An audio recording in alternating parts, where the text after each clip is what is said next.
Now, just to be quick, I was surfing through YouTube and I just was looking around at some different videos. And you know how you get the suggested videos on YouTube and things like that? Well, I just happened to be watching something and then, I don't know, it was something I was looking at. And apparently, in a video came up with somebody who's a clickbait YouTuber, basically, who had a situation talking about Rihanna and Taylor Swift, and apparently they have some business affiliations of some sort. And in the video, I guess they were interviewing. They asked somebody asked, and I didn't see them. I'm basing this on what the YouTuber said, what clip that they showed. But basically, I guess they asked, "Well, how come you and Taylor Swift said to Rihanna, the R&B singer, one that used to be, well, I hate to bring that up, but anyway, she's an R&B singer. She's well known. Um, well, her and Taylor Swift apparently, and I guess the interviewer asked, well, how come you and Taylor Swift haven't done any type of collaboration, whatever?" And Rihanna's response was, "I don't think that would work out. We have different audiences." And it sounds to me like she has, a certain amount of respect for Taylor Swift. Like they have a decent relationship. But of course, the person the content creator who was making this video was trying to create some clickbait thing to try to make it almost seem like Rihanna was somehow sneak dissing um, Taylor Swift, which wasn't the case. People just like to make something out of nothing so they can have views and start some buzz, you know what I mean? But basically, what she was saying was that they have two different audiences. Also, the fact that, you know, a lot of Taylor Swift fans see her as a role model, which she doesn't see herself as that. But she did say that on tour, the production people were excellent that she had as far as creating her production. She was very impressed by that. And that was about the extent of it. And that was it. It wasn't anything really exciting. But one thing that did catch my attention was the aspect of Rihanna saying that a lot of Taylor Swift's fans see her as a role model. This is what I wanted to talk about the situation of role models or celebrities being role models. The one good thing I'll say is I think that it's good that Rihanna doesn't see herself as a role model. She's a performer, first and foremost, and she's not perfect. None of us are, but the point is, she doesn't see herself as a role model. And I'll be honest with you, as a parent, I'm kind of curious as to how someone would want their daughter seeing Taylor Swift as a role model. That seems a little troubling to me, and I'm going to explain to you why. It's nothing personal against Taylor Swift. She can live life however she chooses and however she sees fit. But the fact of the matter is, she does have a lot of young fans, girls that are teenagers, hell, even as young as 12, maybe younger. But I think that's problematic. And why? Because, okay, what qualifies First question is, what qualifies Taylor Swift to be a role model? Just because she's a public figure, she's a female, and she makes, damn near a billion. She's worth almost damn near $1 billion. I think it's more than that. First of all, what's troubling about the idea of her being a role model is you're talking about a 34, 35-year-old woman, no kids, never been married, and she writes songs about a lot of her exes. Probably a couple of dozen of exes she's had. She's written songs about. And I think the troubling part about that is that do you really want your daughter following in those footsteps, saying, "Oh, it's okay, just keep dating around," and then write a song about it, or whatever? Not saying we know most people are not going to be Taylor Swift. Most girls aren't Taylor Swift. She's in a very privileged, blessed position for her to be in as far as her business is concerned. But the fact of the matter is, why would I want? And plus, she has a lot of extreme feminist views.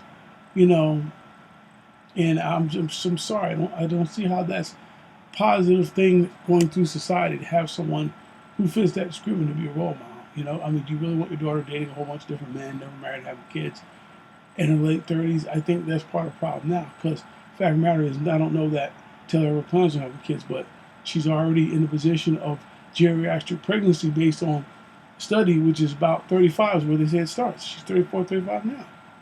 So we have a hard time. I mean, people complain about the below replacement level population. Well, guess what?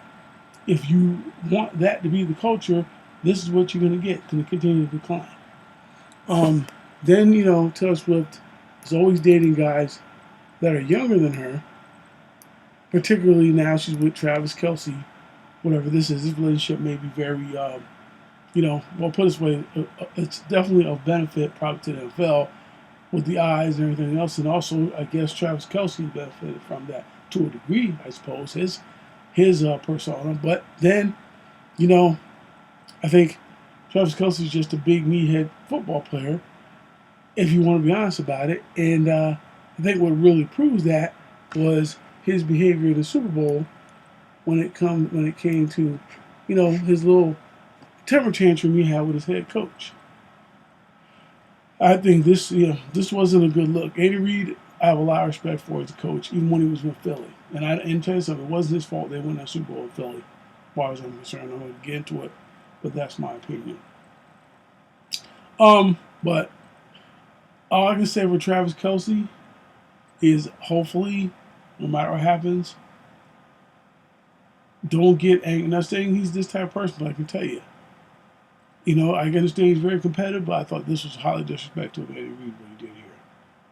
And I tell you right now, he better not even come close to yelling at Taylor Swift like that. Because I tell you right now, his career will be ruined. Not say he's going to beat her or anything like that, or he's going to abuse her anyway, but just even to get this anger to yell even 6 feet away from her like this. And she has a problem. Listen, his career will be ruined. He'll be canceled. All Swifties will treat him the way Chris Brown was treated for how long, still being treated. Although there's more to that story, and we won't get into it. But again, it's not a good look, bro. If you do, this doesn't look good just in general sense. But the fact of the matter is, if he ever even gets close to invading Taylor's space like this, he might well get arrested, get a restraining order, and then boy, that song she writes about you might as well just leave the country. But anyway, I think that we got to look at who we want to have as role models. Somebody being a celebrity does not automatically qualify them as being somebody you want your child to look up to. And again, I'm not saying anything bad about Taylor. The fact of the matter is, though, if you're being honest, why would you see her to be a role model to your daughter? What? She's free, a free spirit? Okay, well, free spirit also comes with some baggage too, let's be honest. And as far as a lot of guys she dated, let's not act like, that things probably hadn't happened in most of those relationships sexually. Now, people act like that's no big deal, that body count don't matter. Well, it does. Because at the end of the day, there's a lot of even scientific studies to show that there's a lot of negative effects to that. But of course, people will still dispute it anyway. But the fact is, I think she's very mature for her age. Of course, she can afford to be because she's very rich. And she has a lot, she's well protected. So she kind of is insulated by her success and her status. But the fact is, age-wise, which nobody can insulate from age, there's going to be some point where Taylor is going to hit that wall. I mean, she's, holding up pretty good, and probably because she stayed in shape and whatnot. But at the end of the day, eventually, she's not going to have as much access, or as her sexual marketplace value is still going to decrease by how much money she has. Okay, because the fact is, what we gotta be honest about is that a man and a woman's sexual marketplace value is not measured with all the same metrics. But we try to create this fake equality that men and women are the same, which we're same because we're human, but at the end of the day, we're very different. And we need to acknowledge that and be real about it and actually take that into consideration when people want to formulate things when it comes to how, gender acts. People want to pretend that gender don't exist, but it does. Okay? And it's a factor in how you act in the world. Point blank period as a human. And there's nothing wrong with that because that is part of what nature calls for. Well, of course, there are people who dispute nature too. I mean, we just got folks that want to have it the way they want. And they can somehow logic chop it or intellectually masturbate to try to get the satisfaction of what they want. They'll just make it up as they go. It's insanity. But again, nothing personal against Taylor Swift. The fact of the matter is, just because she's wealthy, just because, she's a performer and, all these other things, does not necessarily qualify. With me personally, I wouldn't want my daughter seeing her as a role model. Sorry. And she's not the only one, but she's definitely one because, again, it's not, I mean, really, what qualifies from, even if it's a male, and we're not just, listen, so anybody wants to make this to a sex thing, let's be real. There's even men that are not qualified to be role models, okay, because of their behavior that is well public. And if people emulate that, it's like saying, oh, it's okay, well, because this person does it. Well, it's not okay, but that person's in a privileged position that most people aren't going to be in. And the same way here for Taylor. Most women are not going to be in her position in life ever. And they shouldn't aspire to be. Do you like music? That's fine. Well, I'm sorry. It's to see her as a role model, I think, is taking it a bridge too far. Really.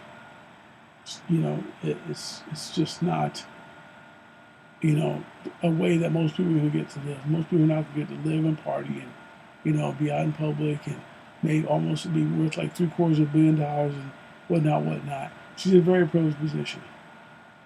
And the fact of the matter is, most people are not going to be in that position, shouldn't aspire to be. You should aspire to be whatever that, that is suitable in your life, and if that's what you're satisfied. Don't measure your goals to somebody else's.